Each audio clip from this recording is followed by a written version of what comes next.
अस्सलाम वालेकुम and welcome to game set match, a new day, a new show. और बहुत इस वक्त डिस्कशन हर चीज़ पे हो रही है जो रिलेटेड है पाकिस्तान वर्सेस ऑस्ट्रेलिया से। हर चीज़ पे बारीक बीनी से देखा जा रहा है, बात की जा रही है। Everyone's talking about this. इस वक्त लग रहा है कि और पाकिस्तान में कोई स्पोर्ट नहीं हो रहा, सिर्फ बात हो रही है तो पाकिस्तान ऑस्ट्रेलिया के हवाले से हो रही है। खैर, ऑस्ट्रेलियन टीम जो है वो कराची पहुंच चुकी है। ऑस्ट्रेलियन और पाकिस्तान टीम दोनों कराची पहुंच चुकी हैं। इस हवाले से डिस्कशन भी होगी, अपडेट भी होगी। साथ ही साथ एक साइड पे पाकिस्तान कप भी चल रहा है, दूसरी तरफ वुमेंस वर्ल्ड कप भी चल रहा है। वेस्ट इंडीज़ और इंग्लैंड का बहुत कोई टाकरे का मुकाबला और वेस्ट इंडीज़ ने जीत हासिल की। इन सारी चीज़ों के हवाले से डिस्कशन करेंगे। And most importantly the news of today, MCC laws of cricket के लॉज में बड़ी तब्दीलियाँ आई हैं, उसके हवाले से बात करेंगे। मैं हूँ सवीरा पाशा और मेरे साथ मौजूद हैं अदील अजहर है मेरा नाम। और गुड इवनिंग और अस्सलाम वालेकुम आप सबको हम कहते हैं। और ऑस्ट्रेलियन टीम कराची पहुंच तो गई है, यस, लेकिन एयरपोर्ट से बेचारे होटल नहीं पहुंच पा रहे। नहीं, परेशान होने की बात नहीं है, घबराने की बात नहीं है। घबराना नहीं है जी, बिल्कुल आप घबराना नहीं है। वज़ीर आज़म साहब कराची में इत्तेफाक से थे।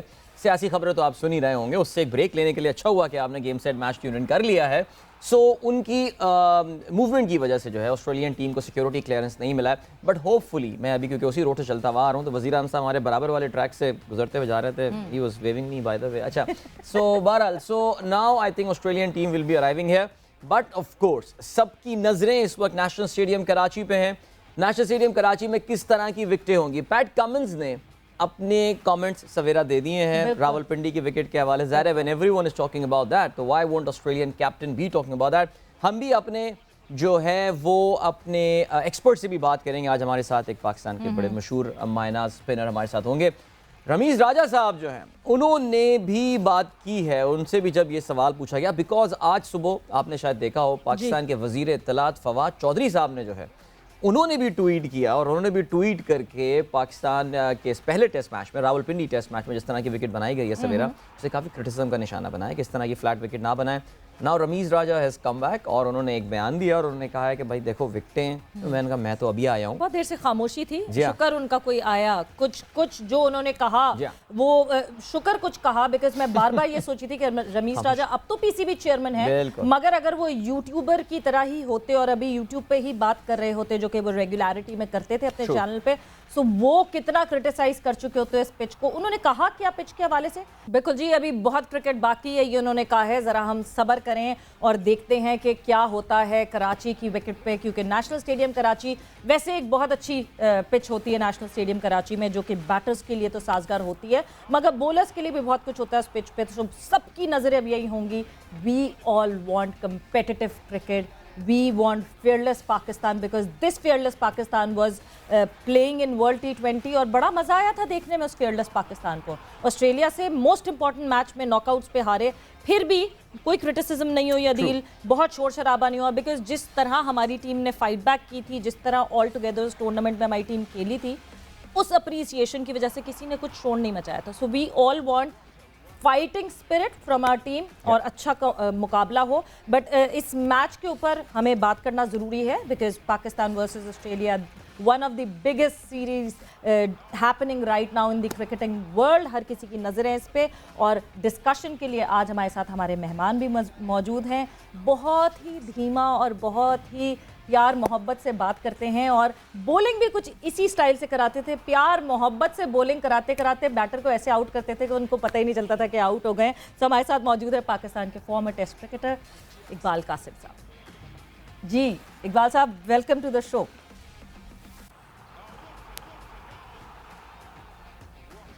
बहुत शुक्रिया। सो गेम सेट मैच में आपको हम खुशामदीद कहते हैं इकबाल साहब। बिल्कुल अर्ज करें, बिल्कुल अर्ज करें। जी जी शुक्रिया, बहुत बहुत शुक्रिया। देखिए, ये असल में एक तो हमें ये ख्याल रखना चाहिए कि ऑस्ट्रेलिया 24 साल बाद पाकिस्तान का दौरे पे आई है, और वो भी बड़े रिलेक्टेंट होते थे पहले आने में इसमें, और इस दफ़ा बड़े खुले दिल के साथ वो लोग आए हैं। तो हमने वेलकम तो उनको बहुत अच्छा किया, बहुत अच्छी तरीके से हमने उनको वेलकम किया, उनको सहूलतें भी बहुत अच्छी दी हैं।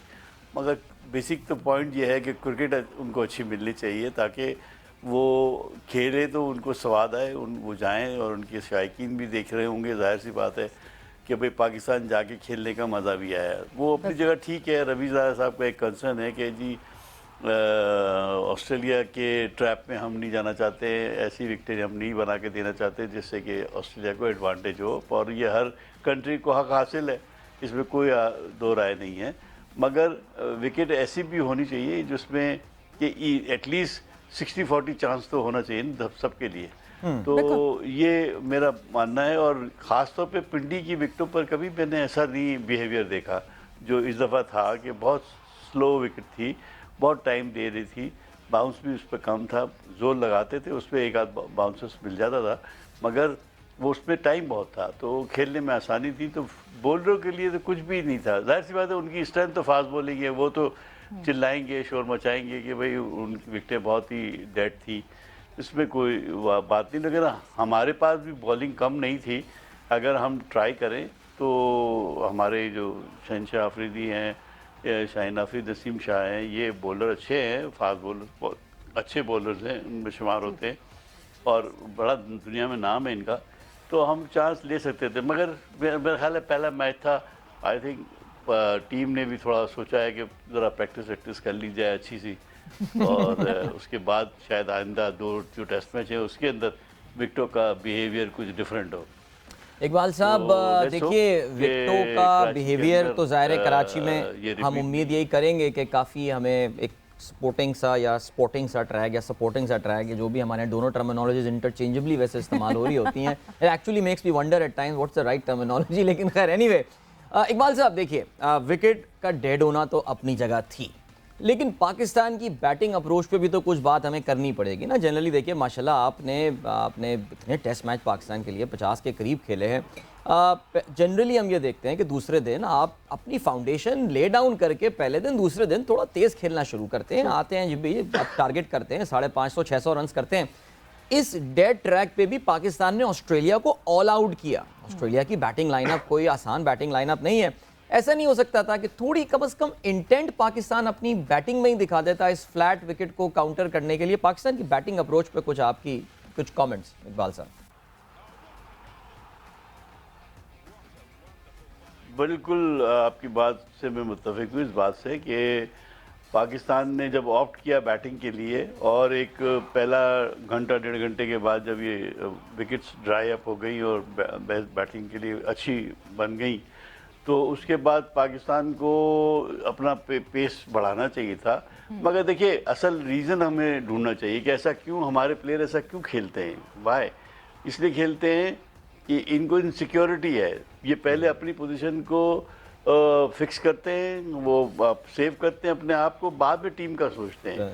अगर वो पहले से इनको अगर फेयर फ्री खिलाया जाए और उनको कहा जाए कि भाई आप ही ने सब ये सीरीज़ खेलनी है और आप खुल के खेलिए और पाकिस्तान की जो हमारा टारगेट है ये आप बना के दीजिए, तो मैं समझता हूँ कि वो ज़्यादा बेखौफ होकर खेलेंगे। अब होता ये है कि अब इमामुल हक की मैं बात करूँ, वो इतने अरसे बाद चौपिन बाहर बैठे रहे। अब जब उनको खिलाया तो ऑब्वियसली बात है उस बच्चे से आप एक्सपेक्ट नहीं करते कि वो आते ही तेज़ खेलना शुरू कर देगा। वो पहले अपनी पोजीशन को सिक्योर करेगा। ऐसे ही अजहर अली है, वो भी इन एंड आउट हो रहे थे, उन्होंने भी अपनी पोजीशन को बेहतर किया। तो ये दोनों player, major chunk of the play जो था वो इन दोनों के हाथ पे ही था। तो इन्होंने तकरीबन 700 बॉलें खेली हैं दोनों ने। तो स्कोर का जो एवरेज रेट था वो कम होने की वजह ये थी कि हमारा जो ओपनर्स जो थे उन्होंने बहुत टाइम दिया, उन्होंने सेटल होने में और इसको बढ़ाने में, और ये स्ट्रैटेजी का फॉल्ट है। मैं समझता हूँ ड्रेसिंग रूम के अंदर जो बैठे हुए थे, जो ये काम देख रहे हैं, उनका फ़र्ज़ बनता था कि वो या तो मैसेज देते या लंच पे या टी पे उनसे बातचीत करते कि भाई ठीक है, आपने अब अपनी पोजीशन ठीक कर ली है, चलें अब स्टार्ट करें, खेलें। हम चाहते हैं टारगेट, ऐसा लगता है कि कोई स्ट्रेटजी थी ही नहीं, बस छोड़ा हुआ था कि आप अपने लिहाज से खेलते रहें और वो खेलते रहे, बैटिंग अपने मज़े से करें। तो ये फॉल्ट नज़र आया है जो इसको दूर करने की ज़रूरत है। इकबाल साहब आप कह रहे हैं स्ट्रैटेजी थी नहीं, मुझे तो लगता है कि स्ट्रैटेजी डे 1 से यही थी कि जी ड्रॉ करना है मैच। हमारा जो फोकस था वो था ड्रॉ करना है, बिकॉज पहले दिन ठीक है समझ आती है, हमारी मैनेजमेंट भी बहुत डरी हुई होगी, बिकॉज ये वो टीम है जो कितने साल बाद आ रही है। हमारी बैटिंग कोलैप्सेस हमने बहुत देखे हैं, बड़े हमारे बैटर्स जो हैं वो बैटिंग लाइनअप्स कोलैप्स हो गई हैं। हमें बिल्कुल ये फियर होगा हमारी बैटिंग गिर जाएगी, वर्ल्ड क्लास बॉलर्स आ रहे हैं, किस तरह खेलेंगे। मतलब मैं उस टाइम फ्रेम को ऐसे वो करूंगी कि जब लास्ट टाइम ऑस्ट्रेलिया आई थी तो इमाम वाज 2 years ओल्ड, 2 साल के थे इमामुल हक जब लास्ट टाइम ऑस्ट्रेलिया ने टूर किया था पाकिस्तान को, और अब किया। सो सारी ठीक है, जो सारी डर थे, खौफ थे, वो सारे सही थे। बट दूसरे दिन के बाद से आप अगर आप सिर्फ यही सोच रहे हैं कि आपने ड्रॉ करना है, मतलब 5वें दिन पे भी मैं और अदील हम यहाँ बैठे we were a bit positive कि शायद कुछ चेंज हो जाएगा, शायद ऐसा हो कि ये थोड़े से रन्स बनाएं, ये 200 रन बना के फिर से आखिरी 30 ओवर में मौका दे दें ऑस्ट्रेलिया को कि बैटिंग करो, चलो आओ, कुछ फाइट बैक दिखे। मगर ऐसा कुछ भी हुआ ही नहीं।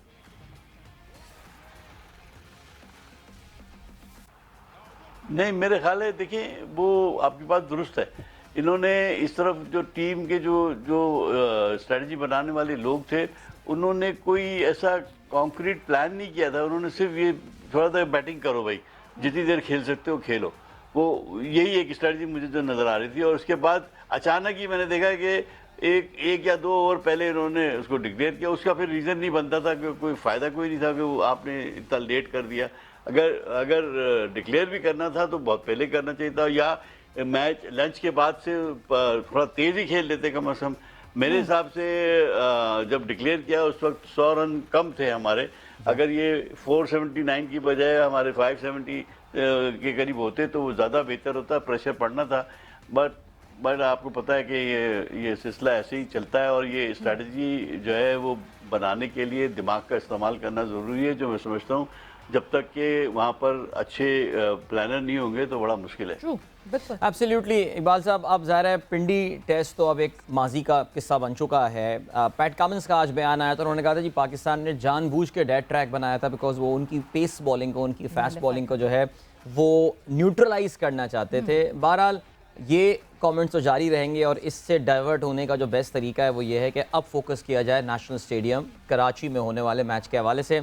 आपकी भी बड़ी ज़बरदस्त यादें वहाँ से वाबस्ता हैं, और आई थिंक आपके जो बेस्ट फिगर्स हैं 11 विकेट्स वो भी अगेंस्ट ऑस्ट्रेलिया ही आपने जो हैं वो हासिल किए थे। तो अभी हम आने वाले मैच की तो हम बात करेंगे, कुछ ज़रा माजी के झरोकों में ले जाएं। 1980 फरवरी की ये बात है इकबाल साहब। I wasn't even born, it was the year of my birth by the way, so I have revealed the secret. एज नोट कर ले, I have revealed the secret. So कुछ ज़रा इसके हवाले से इकबाल साहब कुछ अपनी याददाश्त शेयर करें कुछ उस मैच की पहले। मैं समझता हूँ कि वो पाकिस्तान इंडिया से जब आया था तो बहुत डेस्परेट पोजीशन में था।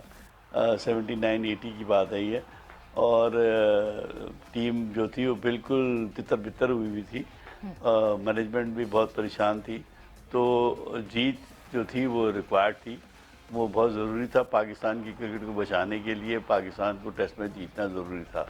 तो इस लिहाज से ये डिसाइड हुआ कि कराची का टेस्ट मैच है उसको स्पिन विकेट बनाया जाए, ताकि ऑस्ट्रेलिया को काउंटर करके हम वो टेस्ट मैच जीत के, स्टार्ट सीरीज़ का वहीं से होना था, तो सीरीज़ में आप 1 अप हो जाएं तो इंशाल्लाह फिर हम आगे जाके उनके साथ अच्छा मुकाबला कर सकते हैं, और पब्लिक का कॉन्फिडेंस भी बहाल हो सकता है। क्योंकि इंडिया की हार के बाद आपको पता है ना कैसा हाल होता है, तो वो हाल बहुत बुरा था।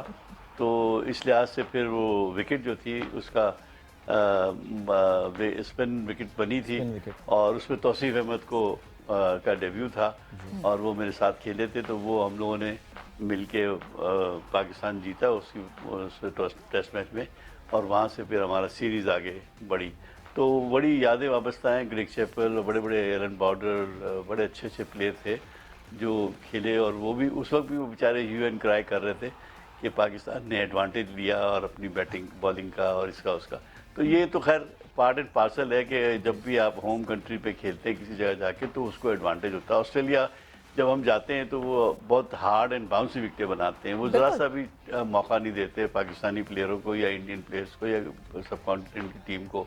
तो ये एडवांटेज तो लेना चाहिए और ज़रूर लेना चाहिए। मगर ये जो ड्रॉ हुआ ना, इसका कल क्या, या तो पाकिस्तान स्पिन विकेट बनाता मैच जीत जाता, कोई बात नहीं। फैसलाबाद में अब्दुल कादिर को आपको याद होगा वेस्ट इंडीज़ के खिलाफ अकेले उसने मैच जिता दिया था, तो वो स्पिन विकेट थी, वो ठीक था, फेयर इनफ। तो अगर हम जा रहे हैं और हम चाहते हैं कि टेस्ट मैच जीतें तो स्पिन विकेट बना लें, कोई बात नहीं है। बना के मैच जीतें, तो ताकि पब्लिक को भी मज़ा आए और हम क्या भी हमारा भी फ़ायदा भी हो उसके अंदर। मगर ये डेड विकेटें बना के तो आपने सिवाय उनको प्रैक्टिस भी हो गई, आपके बैट्समैनों की भी प्रैक्टिस हो गई। अब जो है, अब यहाँ से मेरे ख्याल में 2 टेस्ट मैच रह गए हैं, इसमें कराची टेस्ट मैच जो है अब इस लिहाज से इम्पॉर्टेंट हो गया कि यहाँ पर थोड़ी सी विकेटें बाउंसी या थोड़ा सा ट्रैक तेज़ मिलेगा आपको, और यहाँ समंदरी हवाएं शाम को चलती हैं, बॉल स्विंग भी होगा। तो अब देखिए कि किस तरीके से ये अप्रोच करते हैं और पाकिस्तानी बैट्समैन ऑस्ट्रेलियन बॉलिंग का। तो पहले 1-2 दिन तो डेफिनेटली फास्ट बॉलर को हेल्प मिलनी चाहिए। अगर तो ये वही कराची की विकेट रहती है, कराची की विकेट की एक कैरेक्टरिस्टिक है जी, एग्जैक्टली अगर तो ये वही कराची की विकेट रहती है जिसको मैनूवर ना तो किया फायदा जाए हो सकता है। और कराची और ये की तीसरे चौथे दिन कराची की वैसी ही विकेट रहे, क्योंकि आपने बिल्कुल सही बात की कि होम एडवांटेज उठाना हर बोर्ड का राइट है। और आप रैंक टर्नर्स बनाएं, कोई बात नहीं, रैंक टर्नर्स बना के आपने देखा बांग्लादेश ने क्या हाल किया, न्यूजीलैंड का और ऑस्ट्रेलिया का। सो रैंक टर्नर्स बनाए, मगर फिर उस रैंक टर्नर से जीते भी तो फिर आपको वहाँ पे जीत हासिल होगी ना, कि आपने जी रैंक टर्नर बना के ट्रैप किया विजिटिंग टीम को और फिर आप जीते। बट जब अब हम नेशनल स्टेडियम कराची की बात करते हैं, जिस तरह हमें पता है कि इस सी ब्रीज की वजह से फास्ट बॉलर्स को काफ़ी सपोर्ट मिलती है, और सी ब्रीज से पहले भी अगर मैं पिच की भी बात करूँ तो वहाँ पे भी फास्ट बॉलर्स बहुत अच्छी तरह कैपिटलाइज कर सकते हैं। Hasan Ali is fit now and he's available for the second test. तो आपको लगता है कि एक चीज़ जो हम रावलपिंडी में सबसे ज़्यादा मिस कर रहे थे कि हमारा जो ट्रायो था फास्ट बॉलर्स का वो कंप्लीट नहीं हुआ था। सो हसन तो अभी अवेलेबल हैं, but Haris I am not sure कि हारिस अवेलेबल हो गए कि नहीं होंगे। हारिस भी अवेलेबल होंगे, so we will have that trio, Shaheen Shah Afridi, Haris, Rauf and Hasan. So which means कि हम इनको चैलेंज कर सकते हैं, क्योंकि वहाँ जवाब में हमारे पास पैट कमिंस, हेजलवुड और स्टार्क मौजूद हैं।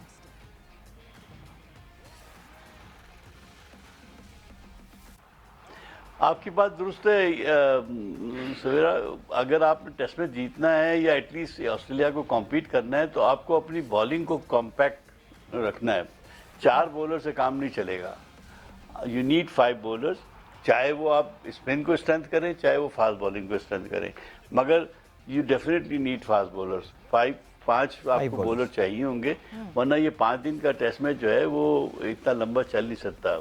तो ये ज़रूरी है कि अगर हसन फिट हो गए तो इज़ अ ग्रेट, बहुत एफर्ट्स करने वाले बॉलर हैं, बहुत मेहनती बॉलर हैं और लंबा स्पेल करते हैं।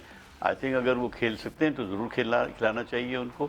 और जो स्पिन डिपार्टमेंट है, मैं समझता हूँ कि उसको अभी आपका नौमान तो मुझे बेहतर लगा है कि वो उसको अब आउट करते करते आइडिया भी हो रहा है, आहिस्ता आहिस्ता वो बेहतर बॉलिंग कर रहा है। मगर साजिद से मैं तवक्को करता हूँ कि वो स्टंप्स के अंदर गेंदें करें, ज़्यादा एक्सपेरिमेंट नहीं करें और ज़्यादा विकेटें लेने की कोशिश नहीं करें। आप एक लाइन के ऊपर गेंद करें और बैट्समैन को रन बनाने से रोकें, ऑटोमेटिकली गेंद टर्न होता है, ब्रेक होगा, कुछ ना कुछ होगा। तो वो आज की क्रिकेट जो है ना वो रोकने वाली नहीं है। हमारे सिवाय पाकिस्तानियों के हर जगह क्रिकेट जो है, चाहे टेस्ट क्रिकेट हो चाहे वनडे हो, मतलब शॉट्स खेलते हैं लोग, इम्प्रोवाइजेशन है, तो वो उसमें चांस होता है आपको आउट करने का। तो इस लिहाज से मैं समझता हूँ कि अगर 5 बॉलर के साथ जाएं तो आपको फ़ायदा होगा। ऑस्ट्रेलिया के कप्तान पैट कमिंस ऑलरेडी सवेरा ये ऐलान कर चुके हैं कि बाकी मानदार टेस्ट मैचेस में वो 2 स्पिनर्स के साथ, 2 फुल टाइम स्पिनर्स के साथ उतर रहे होंगे। So there is every confirmation that Australia 5 bowlers के साथ बाकी सीरीज़ जो है वो खेल रहा होगा। जैसा कि इकबाल कासिम साहब ने कहा कि दैट्स द राइट स्ट्रैटेजी। वैसे इकबाल साहब का जब भी इनसे बातचीत होती है, जब भी जिक्र होता है, ये पाकिस्तान के उन बहुत ही कम ओहदेदारान में से रहे क्रिकेट बोर्ड के जिन्होंने इखलाकी जिम्मेदारी कबूल करके ओहदे छोड़े। मुझे याद है कि एक सीरीज़ हमारे थे तो चीफ सेलेक्टर हुआ करते थे वो इकबाल साहब ने, उन्होंने कहा यार किसी को तो somebody has to take responsibility। नहीं सीरियसली नहीं, मैं ये तो बड़ी हैरानी की बात, बल्कि उसके बाद हमारा PTV पे एक प्रोग्राम था और मैं उनसे ये कहता, मैं कि इकबाल साहब क्यों भाई, चल रहा था काम, चलते रहते, कहने लगे यार कभी तो ये रिवायत डले कि कोई इखलाकी जिम्मेदारी कबूल करके जो है, ये गालिबन ऑस्ट्रेलिया से सीरीज़ थी, क्या सीरीज़ थी मुझे याद नहीं है। सिलेक्शन पे अब क्योंकि आप सिलेक्शन कमेटी के चेयरमैन ज़ाहिर रहे हैं, हाल ही में क्रिकेट कमेटी के भी आप मेंबर थे, सो अब एक डिस्कशन जो था वो तो ख़त्म हो गया बैटिंग के हवाले से, बिकॉज हमारा भी ये ख्याल था कि गालिबन शान मसूद को जो है वो मौका दिया जा सकता है और पॉसिबिलिटी है कि अब्दुल्ला शफीक को जो है वो उनके लैक ऑफ एक्सपीरियंस की बुनियाद पे बड़ी सीरीज़ है उनको साइड पे रखा जाए। ऐसा तो नहीं होता सर कि इस तरह की सीरीज़ या इस तरह की जो पिचेस हैं, I am sorry I am heading back to Rawalpindi because this relates to the next test match, अक्सर कुछ खामियों पे पर्दा भी डाल देते हैं और बहुत सारी वीकनेसेस छुप जाती हैं और जहां थोड़ी सी ट्रैक में मूवमेंट शुरू होगी उधर आके प्लेयर एक्सपोज हो जाते हैं। तो शान मसूद के लिए तो अब लग रहा है कि खुदा न खास्ता कोई इंजरी ना हुई तो ये सीरीज़ तो अब ख़त्म हो गई है।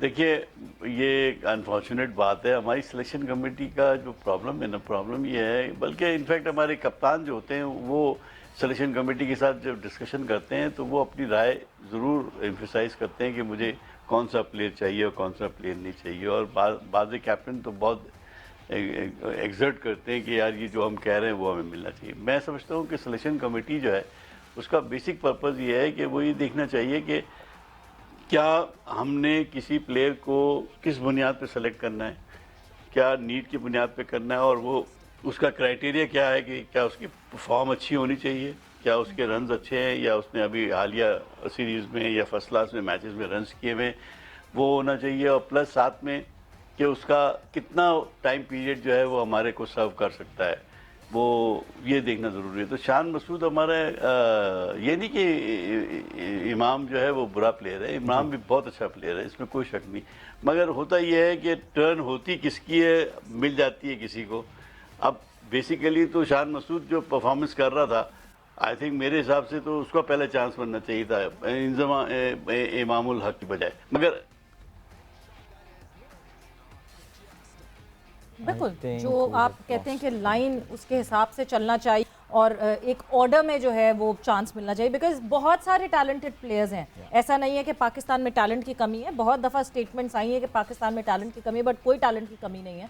बट जिसकी बारी आए तो शान के ऊपर तो बहुत ज़्यादा ये डिबेट थी कि शान मसूद को ही होना चाहिए था। मगर एक चीज़, एक बात और अदील जो कि मैं रेगुलरली पढ़ रही हूँ, लोगों का पॉइंट ऑफ व्यू है, एक स्कूल ऑफ थॉट ये मानती है कि क्योंकि विकेट ऐसी बेल्टर थी and Babar is very good friends with Imam, so maybe that could have been one reason that he said he can just come back very easily because पिछले 2 साल से he has been not playing test cricket for Pakistan. देखिए I think अब तो अब wicket के तुफैल या कुछ भी हो, ही स्टैंड्स विंडिकेटेड। अब इस पे देखिए मेरा जो पॉइंट ऑफ व्यू पिछले सवाल जो इकबाल साहब से हम पूछे थे और आई होप कि हमारा राब्ता उनसे बहाल हो जाता है, वो यही था कि थोड़ी सी विकेट में आपको हेल्प मिलना शुरू करेगी, थोड़ी सी आपको सीम हो गई कराची की विकेट या स्पिन कर जाती है। और हम जो आई थिंक कल लाला के साथ ही प्रोग्राम में जो बात कर रहे थे कि यार अब कहीं ओवरडू ना कर दें, ये इतनी टर्निंग रैंक टर्नर बना दें या कोई ऐसी सीम वाली ट्रैक बना दें। मेरा नहीं ख्याल कि बहुत ज़्यादा सीम वाली ट्रैक बना पाएंगे बिकॉज टाइम नहीं है आपके लिए, टेक सम टाइम वो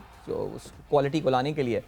बट कहीं ऐसा ना हो कि उल्टा आपको जो है ना लेने के देने पड़ जाए, और वहाँ पे असल इम्तिहान होगा खिलाड़ी का और वहाँ पे आपको पता चलेगा कि कौन कितने पानी में है। सो बहरहाल अभी तो as I said earlier the decision stands vindicated और आई टोल्ड यू सो वाली बात आ गई है। मैंने बोला था, मैंने कहा था ना आपको कि देखें ये चलेगा बंदा, अब चल गया है, इस विकेट पे कोई भी चल सकता था, कहा जा सकता है। But let's see, I think अगला टेस्ट बड़ा इम्तिहान होगा इन दोनों का, बहुत बड़ा इम्तिहान होगा, बिकॉज आपने एक दफ़ा अपनी रेपुटेशन सेट कर ली है अब इस सीरीज़ में, now you have to stay with that. और परफॉर्मेंसेस वही अच्छी होती हैं जो कि आपको कंटिन्यूसली वो परफॉर्मेंसेज आ रही हों। रिलायबिलिटी फैक्टर एक प्लेयर के लिए सबसे ज़्यादा इंपॉर्टेंट फैक्टर होता है, वरना एक दफ़ा की इनिंग्स बहुत सारे प्लेयर्स ने खेली और फिर खो गए वो कहीं डोमेस्टिक में वापस, क्योंकि वो कंसिस्टेंट नहीं थे। सो consistency is the key. So let's see and best wishes to Abdullah Shafique and Imam कि वो इसी तरह, जिस तरह दमदार बैटिंग उन्होंने रावलपिंडी में की है उसी तरह दमदार बैटिंग वो यहाँ कराची में करके दिखाएं।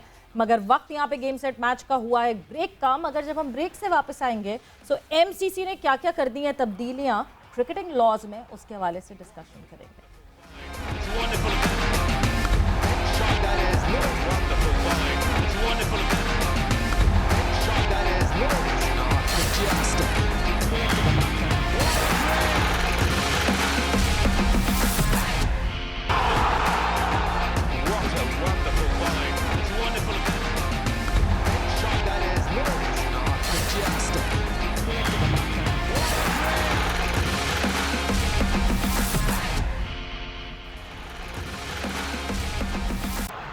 And welcome back to game set match discussion. हमारी हो रही थी पाकिस्तान वर्सेस ऑस्ट्रेलिया के हवाले से, और टीम ऑस्ट्रेलिया एंड पाकिस्तान जो है वो आज कराची पहुंच गए हैं। कराची में काफ़ी देर एयरपोर्ट पे जिस तरह आपने बताया उनको इंतज़ार करना पड़ा, बट एक्चुअली क्या सिचुएशन हुई, क्या सिनेरियो हुआ, उसके हवाले से ज़रा डिटेल में जानते हैं, क्योंकि हमारे कोरेस्पॉन्डेंट हुज़ैफ़ा वहाँ मौजूद थे। हुज़ैफ़ा इस वक्त हमारे साथ बीपर पे मौजूद हैं। जी हुज़ैफ़ा, क्या अपडेट है, कितनी देर इंतज़ार करवा दिया हमने ऑस्ट्रेलियन टीम को? बिल्कुल सवेरा, जैसा आपने कहा कि एक तवील इंतजार, तकरीबन 3:15 बजे आज जो है वो दोनों टीमों का जो चार्टर तैयारा था वो ओल्ड टर्मिनल पे लैंड किया था, लेकिन तकरीबन 2 घंटे का इंतजार दोनों टीमों को करना पड़ा, क्योंकि शहर की सियासी सूरत हाल कुछ ऐसी है। वज़ीर आज़म इमरान खान भी यहाँ मौजूद थे, तो सिक्योरिटी क्लियरेंस का इशू था, बहुत सारी जगहें बंद थी, जिसकी वजह से 2 घंटे का तवील इंतजार करना पड़ा। और तकरीबन 5:20 पर पाकिस्तान और ऑस्ट्रेलिया की टीम जो है वो एक लंबे काफिले में, जिसमें बहुत ज़्यादा सिक्योरिटी थी, फिजाई निगरानी भी की जा रही थी, पूरे रूट के ऊपर जो है वो सिक्योरिटी एहलकार नाफिज किए गए थे। फिर जो है वो ये इजाज़त दी गई कि दोनों टीमें ओल्ड टर्मिनल से निकल के और अब निजी होटल जो है वो पहुंच गई हैं। हमने ये भी देखा कि स्टीव स्मिथ और डेविड वार्नर जो है वो फ्रंट सीट पे बैठे हुए थे और वो खासा एंजॉय कर रहे थे। साइडों पे लोग खड़े हुए थे, लोगों को देख के हाथ भी लाया और काफी एंजॉय करते हुए नजर आया। अब ये भी बताते चले आपको कि दोनों टीमें जो पहुंची हैं उनका जो है वो पीसीआर टेस्ट लिए जाएंगे, और पीसीआर टेस्ट के बाद कल से दोनों टीमों को इजाजत दी जाएगी कि वो वापस आएं और ट्रेनिंग करें नेशनल स्टेडियम कराची के अंदर 2 दिन ट्रेनिंग होगी, जबकि हफ्ते से जो है वो नेशनल स्टेडियम कराची में दूसरा टेस्ट मैच जो है वो खेला जाना है। जी मेरे ख्याल से I think thank you for the update हम बोलेंगे। बहुत शुक्रिया, बिकॉज ज़ाहिर है हम पहचान गए हैं। पर ये अच्छी बात मुझे अच्छी लगी, हुज़ैफ़ा ने ये अच्छी बात बता दी कि भाई वो आगे फ्रंट सीट पे Dave Warner, I think Dave Warner ना सेट हो गया, he's enjoying it, he's having a ball of a time, I'm telling you। मतलब आपको दिख रहे हैं अगले पीएसएल में? मैं तो देखे, मैं तो पहले ही भविष्यवाणी कर चुका हूँ इस चीज़ के हवाले से कि ये ऑस्ट्रेलियन प्लेयर आपको इंशाल्लाह बड़ी तादाद में नजर आएंगे, और ये एक था साइकोलॉजिकल बैरियर, और इंशाल्लाह न्यूजीलैंड का दौरा भी हो जाएगा तो उसके बाद भी आप देखेंगे कि वहाँ से भी प्लेयर्स आपको आते हुए नजर आएंगे। ये सिर्फ एक साइकोलॉजिकल बैरियर था, इंशाल्लाह इस सीरीज के बाद खत्म हो जाएगा। यानी we needed to break the ice and we have broken the ice already, and I hope ये पूरी जो सीरीज है वो बहुत अच्छे से गुजरे और अब हमें कंपेटिटिव मैचेस देखने को मिले। बहुत ज़्यादा हमारी इसमें फोकस है कि कंपेटिटिव मैचेस, बट और क्रिकेट को कंपेटिटिव बनाने के लिए एमसीसी ने की है रूल्स की तब्दीली। और जब लॉज की बात करते हैं, लॉज ऑफ क्रिकेट की चेंजेस हुए हैं एमसीसी की तरफ से। अदिल, बहुत सारी चेंजेस हुए हैं, बट मज़े की बात यह कि क्रिकेट इतने साल तक खेलने के बाद कोविड ने एमसीसी को ये सिखाया कि सलाइवा लगाने की कोई ज़रूरत ही नहीं थी बॉल पे। भाई हम पुराने बॉलर्स को देखते रहे कि वो तो सलाइवा ही, बॉल कम सलाइवा ही सलाइवा होता था ज़्यादा। अब तो नहीं, उसमें तो आई थिंक इसकी जो एपिक्स पे पहुंचे थे वो तो वकार यूनुस थे, वो थूक लगा के वो तो जबान से चाट लिया करते थे। मुझे याद है कि वो I think Tony Greig commentary कर रहे थे और वकार यूनुस, हो सकता है, और वकार यूनुस जो है अपनी ज़बान से वो बॉल को यूं चाट रहे थे, तो टोनी ग्रेग ने बोला था कि यार as a human being I am telling you to the young boys don't try this at home, alright, तो ना करें। तो बहरहाल ये अब उन्होंने इस पर पाबंदी लगा दी है, तो आपको अपने पसीने को जो है अपने स्वेट को इस्तेमाल करना पड़ेगा। सो थूक की भी हैसियत अब वही हो जाएगी जो वैसलीन या कोई अगर आप शाइनर वगैरह इस्तेमाल करके जिस तरह बॉल की कंडीशन, इसको टेम्परिंग के ज़ुमरे में जो है वो अब लाया गया है। दूसरा जो बड़ी तब्दीली हुई है वो ये कि एक मेजर स्टिग्मा रिमूव कर दिया गया है मैनकडिंग के हवाले से।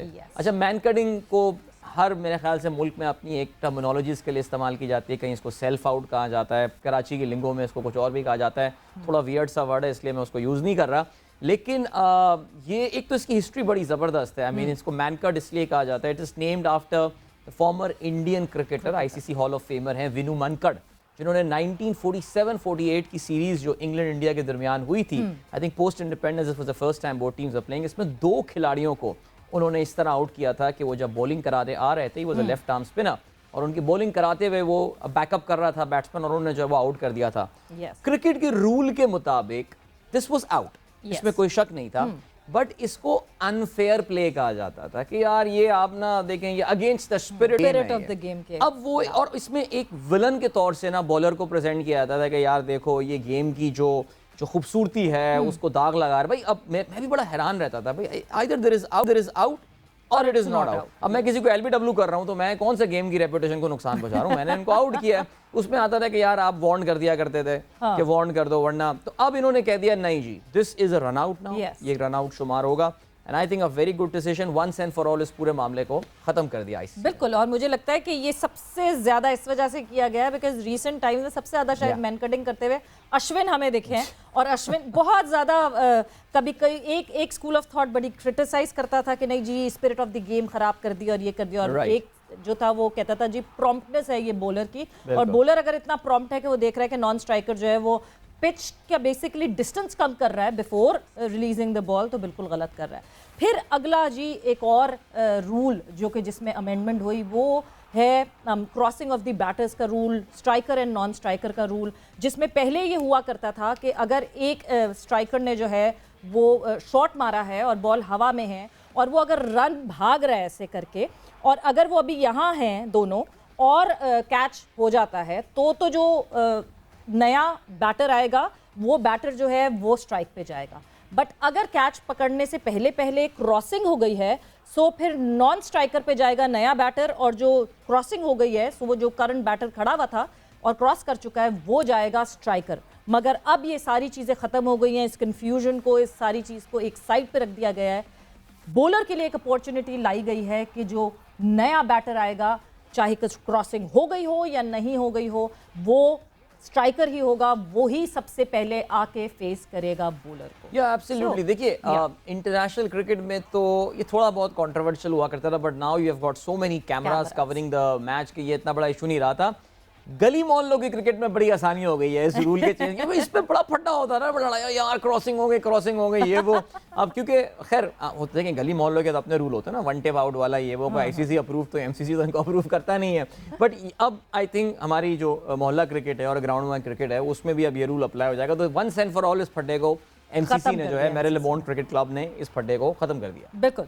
सो फिर उसके बाद अगला अच्छा, इसके अलावा और डेड बॉल देने के हवाले से बात की गई है कि अंपायर को ये डिस्क्रिशन दे दी गई है कि अगर वो while the bowler is bowling और उस वक्त फील्ड पोजीशन चेंज हो रही होती है तो वहां पे वो actually 5 run, not dead ball का अलग रूल है, 5 रन अवॉर्ड कर सकता है। अभी आपको पता है कि क्रिकेट में 5 रन बहुत ही अनयूजुअल सर्कमस्टांसेस के जी हेलमेट रखा हुआ हो फील्डिंग साइड का, उस पे बॉल लग जाए, वहां पे 5 रन दिए जाते हैं, 5 पेनल्टी रन जिनको आप कहते हैं। सो अब इन्होंने 5 पेनल्टी रन इस पे भी कर दिए हैं because this for sure is against the spirit of the game. Batsman जब बॉलर पे कॉन्सेंट्रेट कर रहा होता है, उस पर फोकस कर रहा होता है, वो फील्ड पोजीशन चेक कर चुका होता है।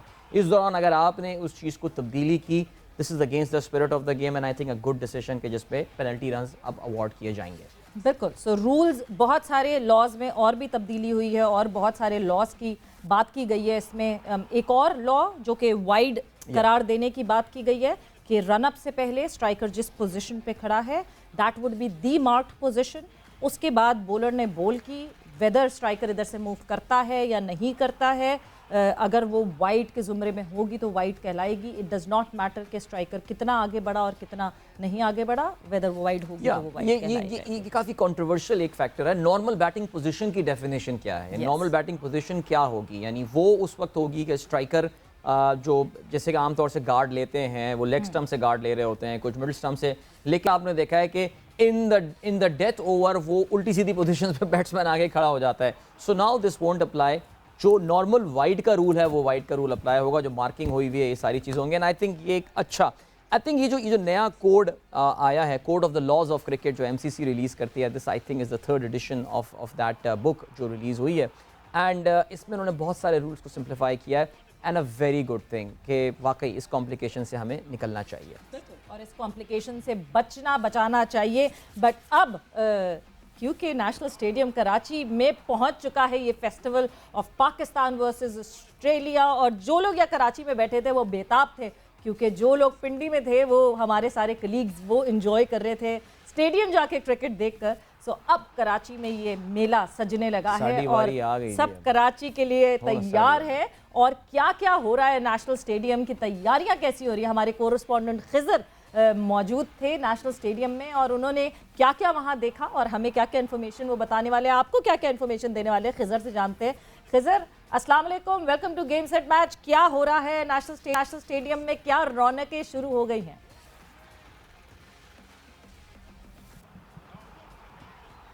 वालेकुम अस्सलाम सवेरा। और जिस तरह आप और अदील मज़े के हमें जो रूल्स चेंजेस हुई हैं वो बता रहे थे। तो आपने मुझसे पूछा कि मैं क्या देख रहा था, तो हम तो नेशनल स्टेडियम की बहुत देर से बस पिच देख रहे हैं।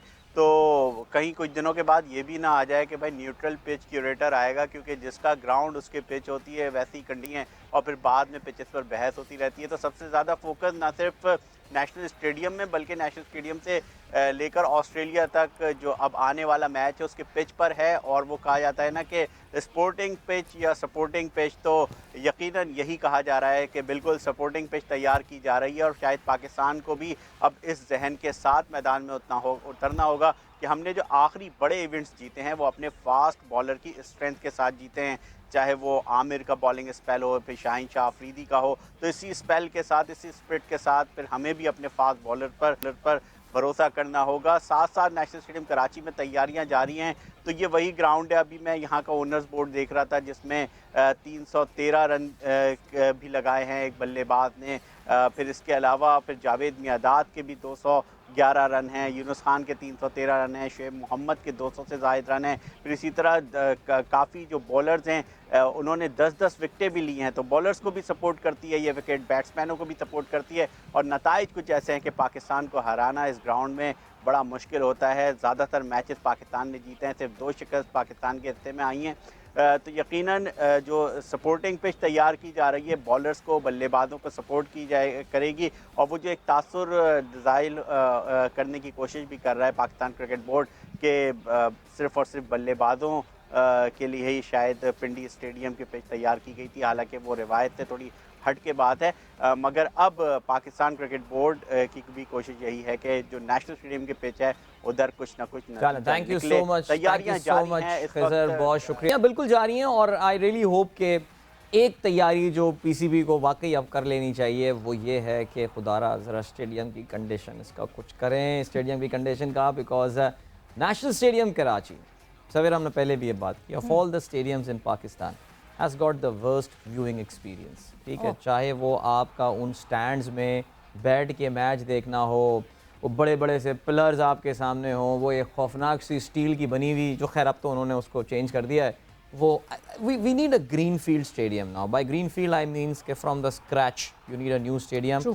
This does not work. Savera, you have seen cricket in many parts of the world. लोगों का एक्सपीरियंस, वॉशरूम सबसे क्रिटिकल चीज़ वहाँ पे होती है, पानी का, ठंडे पानी का इंतज़ाम एंड ऑल, सीटों की जो है वो आसाइश, इन चीज़ों में this is very bad. But I hope फिर भी वी आर वेरी अच्छा जी। मुझे बताया ये गया है कि टीम जो है वो होटल पहुँच गई हैं, दोनों टीमें, और इस वक्त के ये मनाजिर जो हैं ये तो एयरपोर्ट से निकलने के जो कार्गो टर्मिनल है वहाँ से, जो ओल्ड टर्मिनल है वहाँ से इस वक्त टीम निकल रही है। आप देख सकते हैं सख्त सिक्योरिटी इस वक्त, मेरे ख्याल से पाकिस्तान में जितनी पॉसिबल सिक्योरिटी है वो कराची आई हुई है, बिकॉज वज़ीर आज़म साहब की भी सिक्योरिटी बड़ी ज़बरदस्त, और उसके बाद यहाँ पर ये और हेलीकॉप्टर्स भी मौजूद हैं एरियल सिक्योरिटी के साथ, ये टीमें निकल रही हैं। दीज आर द पिक्चर्स के ये जो होटल में पहुंच गई। और एक चीज़ जो हमने देखी है, ये जो 24 साल बाद ऑस्ट्रेलिया कराची भी आ गई, 24 साल बाद ऑस्ट्रेलिया कराची भी आई है। और मैं ये जो बस है, it is gone through an evolution,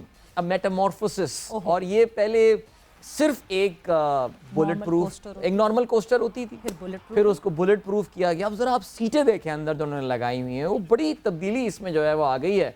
ये तो कोई जेम्स बॉन्ड हाईटेक बट अब ये सिर्फ बुलेट प्रूफ नहीं है, this is a bomb proof course, this is a bomb proof of course, and yes very important, very critical. बहरहाल जी, with time Pakistan is definitely improving their overall the SOPs of the game. So एक बार फिर से footage हम आपको दिखा रहे हैं। ये तो ऑस्ट्रेलियन टीम, बहुत यादगार टेस्ट मैचेस ऑस्ट्रेलिया और पाकिस्तान ने नेशनल स्टेडियम में खेले। जब आखिरी बार ये दोनों टीमें खेल रही थी, Shahid Khan Afridi made his test debut, Lala got 5 wickets there, अपने बड़े यादगार परफॉर्मेंसेस में से वो इसको काउंट करते हैं। अभी हम इकबाल कासिम साहब हमारे साथ मौजूद हैं, unfortunately we could not reconnect with him for because of technical reason. 11 विकेटें, इनके बेस्ट बॉलिंग फिगर्स।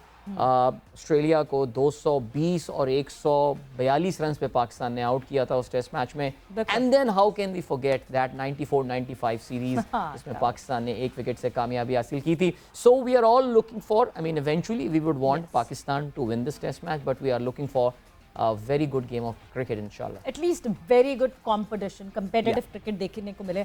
मगर जहां आप अदील बात कर रहे थे ना कि इंफ्रास्ट्रक्चर की और क्या क्या changes honestly speaking national stadium में जो है वो मैच देखने का जो पूरा एक्सपीरियंस है that is not that impressive. दो के हम पिंडी की बात करते हैं कि रावलपिंडी स्टेडियम में जो है वो वॉशरूम्स नहीं हैं या फैसिलिटीज़ नहीं हैं, बट इस वक्त पाकिस्तान में मुझे लगता है पिंडी रावलपिंडी स्टेडियम में आपको मैच बहुत अच्छे से दिखता है because the stands are so close to the ground कि there is a good connectivity ground से और विजिबिलिटी ज़्यादा अच्छी है। बट नेशनल स्टेडियम कराची में बहुत सारी चीज़ें बदलनी है बिकॉज हमने इवेंचुअली एशिया कप जो है वो अब होस्ट करना है और उसके बाद फिर हमने और आईसीसी के इवेंट्स चैंपियंस ट्रॉफी और कुछ और भी इवेंट्स हम लुक फॉरवर्ड कर रहे हैं होस्ट करने के लिए। सो ऑब्वियसली बेहतरी करनी पड़ेगी, मगर इस वक्त जो है फोकस है सारा पाकिस्तान वर्सेस ऑस्ट्रेलिया पे। बट यहाँ गेम सेट मैच का जो है वह वक्त ख़त्म हो गया है। सो आप लोगों ने अपना ख्याल रखना है। टेक केयर, बाय बाय, अल्लाह हाफ़िज़। What a wonderful volley. It's wonderful. Shot that is.